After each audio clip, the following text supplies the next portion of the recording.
Is the so-called funeral home employee manual really true? The first rule says there are no ghosts in this world.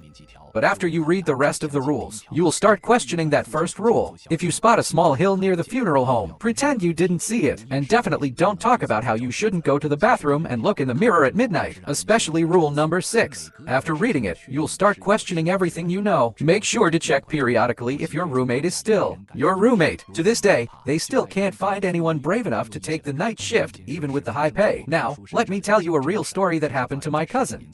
This happened over 10 years ago. Back then, my cousin had just lost his job, and he was pretty much doing nothing at home. Then he heard the funeral home was hiring for the night shift. At first, he was pretty serious about it, but after a month, he realized that the night shift was basically just sleeping in a different place. So he brought one of his hobbies to work, drinking. The duty room was in a half basement, so the window was pretty small. Now, let me tell you about this one particular night. My cousin was doing his usual shift, watching TV with a little table next to him, but instead of getting warmer as he drank, he was getting colder. He was even getting goosebumps on his arms. That's when he realized that tonight, a corpse had been delivered. Could it be that the cold door hadn't been properly closed? He thought about checking it out, but then he realized going to the morgue alone at night. That gave him the chills. But hey, it was his choice of job, right? If the door wasn't locked, and some rats or wildcats started chewing on the body, he'd have to explain that. So, he took a swig of liquor to get some courage. And you know, funerals don't usually have visitors at night. He grabbed his flashlight and slowly walked to the morgue. But when he got to the door, it was locked as usual. No weirdness. He thought, okay, time to go back and watch TV. But just as he turned around, he saw feet in the little window in the hallway. That freaked him out. He instinctively shined his flashlight, but the feet disappeared. He thought it was just his imagination. So he kept walking to the duty room. But just as he reached the door, just as he was about to reach the duty room door, he suddenly heard a loud crash from behind. It sounded like something was slamming into the big door of the storage room. He got scared and quickly turned around to check, but there was still nothing unusual. Just as he was getting more confused, the door to the storage room slammed again. This time it was even louder. He was so freaked out that he almost peed himself. Then the door started to get hit with loud bangs, like something inside was trying to get out. His heart was racing as fast as those bangs. Normally, he wasn't superstitious, but now he was scared out of his mind. He had no idea how to explain what was happening. The storage room was full of corpses. How was that banging even happening? He didn't dare think about it any further. And then my phone rang. It was a message from the person I met on a dating app. For all the guys looking for love, don't you always meet girls who don't check your boxes? The struggle is real, right? If you're looking for someone who actually matches your standards, go ahead, try it. Anyway, suddenly, he felt something hit the back of his head. Freaked out, he quickly turned around to look. And when he saw it, his heart nearly jumped out of his chest. What he saw were feet. Following those feet, he looked up. It was a woman hanging by her neck.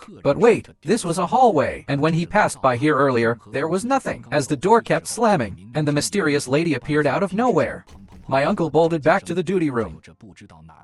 He locked the door behind him. But when he picked up the phone to call for help, the line was dead. There was no sound coming through. And then, the door to the duty room started banging from the outside. He was about to cry from fear. Normally, he wouldn't spend money on a phone, but now, he regretted it so much. And now the phone was useless. He wished he had bought one. He was in deep regret, as the banging continued. Suddenly, the TV in the duty room went from showing images to static. Then, a terrifying face appeared on the screen, staring at him intensely. And what was even worse, that creepy face started climbing out of the TV. At that point, my uncle was trapped with nowhere to go. He then noticed the small window across the room. It wasn't big, but if he could climb out, he'd be on the ground. He scrambled out and tried to climb through, but when he looked down, instead of seeing the ground, all he saw was a bottomless abyss. He couldn't figure out why the window was so high up.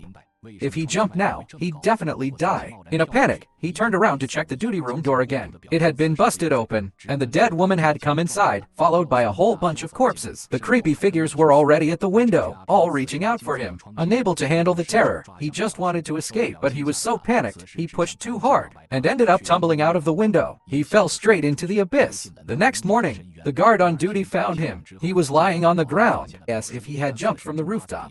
Later, the morgue reported it to the police. The conclusion from the coroner was that shock from the height and impact caused it. Now, my uncle's in a vegetative state. Then the coroner traced the leftover alcohol in my uncle's system. It led them to a small illegal distillery. It was concluded that he was just drunk, which led to hallucinations. The whole thing was just too bizarre.